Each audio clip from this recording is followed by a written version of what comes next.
Howdy, fellow deep divers. Ready to journey into the mind of Carl Jung. Always. Today, we're using his Red Book, Liber Novus, as our guide. Talk about a window into some seriously influential ideas. I know, right? It's like peeking behind the curtain of his most groundbreaking theories. But before we crack open the Red Book itself, let's set the stage a bit.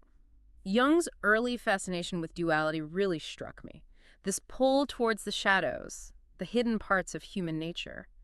He had that long before he was a big name in psychology. Absolutely. Like he was drawn to Goethe's Faust, you know? The ultimate battle between good and evil. Exactly. And Schopenhauer's work, which dives deep into those darker aspects of existence. It's like those themes weren't just academic interests for Jung. You think? They were tapping into something deeper, something already stirring within him. Preparing him for his own deep dive, almost. You could say that. And speaking of deep dives, after leaving the Bergholzli Clinic, he really went all in. Mythology, folklore, religion. It's like he was drowning himself in symbolism.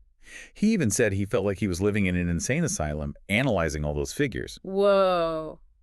That's intense. To be so immersed in those ancient stories, those archetypes, that it felt like madness. That was a Jung. You know, that willingness to explore the irrational, those fringes of experience, that's what sets his work apart. Totally agree. He wasn't afraid to venture beyond those safe conventional boundaries. So how does the Red Book itself fit into all of this? I mean, it's a personal journal, right? It is. But the structure is so unique. It's almost more like a script than a diary.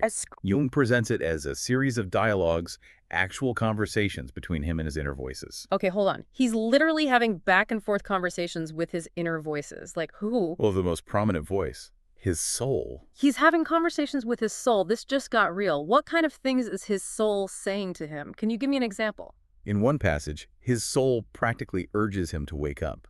It even hints at a new religion that goes beyond a traditional Christianity, pushing him towards this higher consciousness. A new religion. Wow, that's a pretty bold statement from his soul. I can't imagine how a pastor's son even begins to process that. Talk about unsettling. It definitely wasn't just an intellectual exercise for him. It was deeply personal, even challenging his upbringing and beliefs. And we're just getting started. You know, for someone so into the dark and mysterious, Jung wasn't exactly fearless, huh? Right. It's one thing to study the depths of the psyche from a distance. But to actually feel yourself getting pulled in. Exactly. And Jung even admitted to being terrified of going mad during all this self-exploration. And then World War I breaks out, this massive global trauma. And here's the wild part.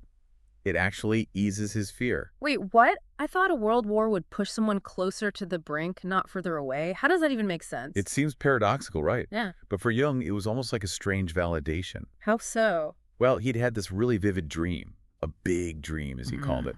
Yeah. And he felt like it foreshadowed the war. So he's having intense visions, dialogues with his soul. And now a dream that seems to predict a world war. This is like his inner and outer worlds colliding. Exactly. And out of this chaotic collision, out of these powerful, even disturbing experiences, some of his most famous concepts start to emerge. Makes sense. So what's one that really jumps out from the Red Book? The mandala. Ah, yes, the mandala. Even I have to admit, those designs are pretty mesmerizing. What was it about them that captivated Jung so much? Think of it this way. Imagine a perfectly balanced circle. Yeah. Like a beautiful stained glass window or something. Exactly. For Jung, that's what the mandala represents, yourself. Striving for wholeness, just like each piece of that glass coming together to create a complete image. Okay, so it's not just a pretty picture. It's about psychological integration. But the journey to wholeness, as we all know, is rarely neat and tidy. Definitely not. In fact, there's this really striking dream that Jung recounts in the Red Book. What kind of dream? He kills the hero Siegfried. Whoa, he kills Siegfried. That's a pretty intense dream. Yeah. What was the significance of that, do you think? Well, it's a powerful image, right? And Jung interpreted it as the necessary sacrifice of his dominant function. Which was? His intellect. He had to let go of that to allow other parts of his personality to emerge, to flourish.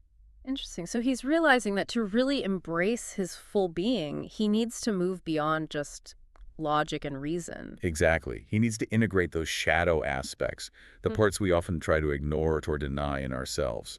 Yeah, those shadow aspects can be tough to face. In fact, you mentioned that Jung's soul actually forces him to confront something he calls the terrible ones within himself. It's true. What exactly is he talking about there? The terrible ones. He's talking about the shadow, that dark side of our personality that we often try to keep hidden even from ourselves. Yeah. We all have those parts of ourselves. Jung believed that to truly know ourselves, to achieve that wholeness that the mandala represents, we have to face our shadow and integrate it into our conscious selves. That's a pretty tall order. No wonder he felt like he was teetering on the edge of madness at times. It's a process. And what I find so fascinating is how the Red Book isn't just about Jung's personal journey, you know. It's a knot. It pushes us to question our own perceptions of reality, too. In what way? He blurs the lines between fantasy and reality, making us wonder, what is even real anyway? What's a product of our own minds? So he's not just exploring the depths of the psyche, he's also challenging our very understanding of reality itself. Absolutely. He even encounters this character he calls a fool.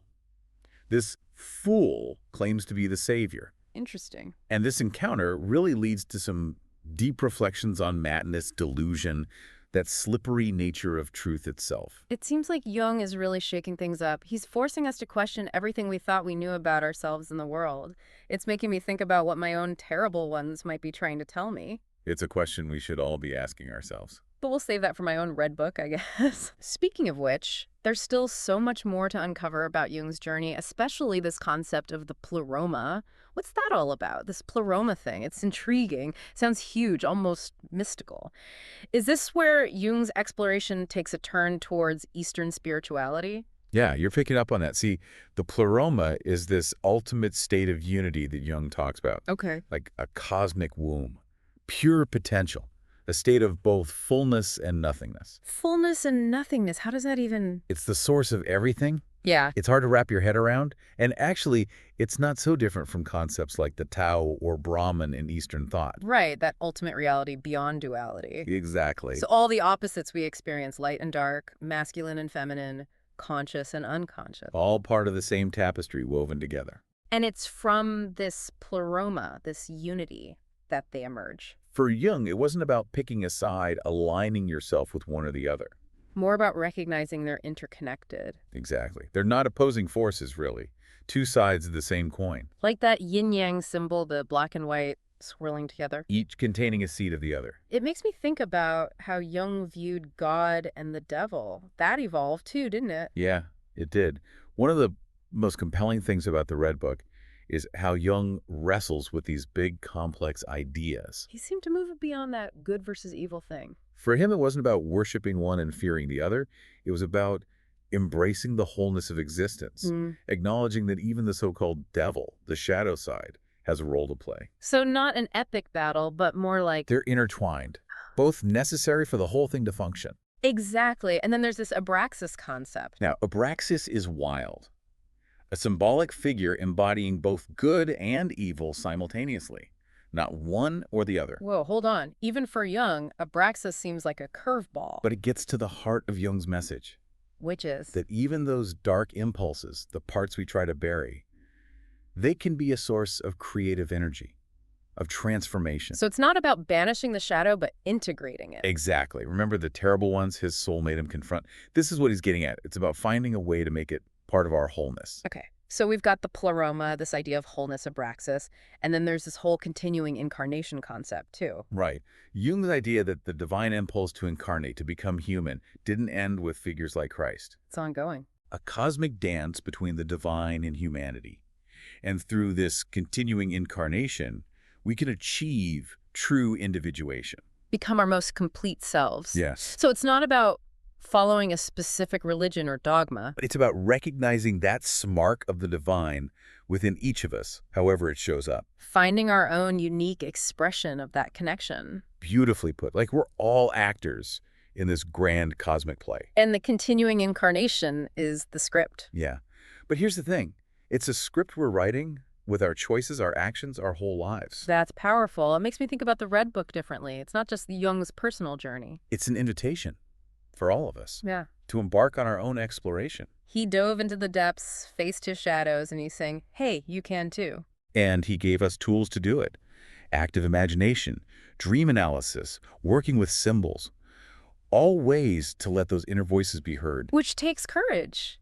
to really listen to those whispers, especially when they challenge us. It does. It makes you wonder what kind of world we'd live in if everyone embraced that inner exploration. Something to think about, right? And on that note, we wrap up our deep dive into Jung's Red Book. Until next time.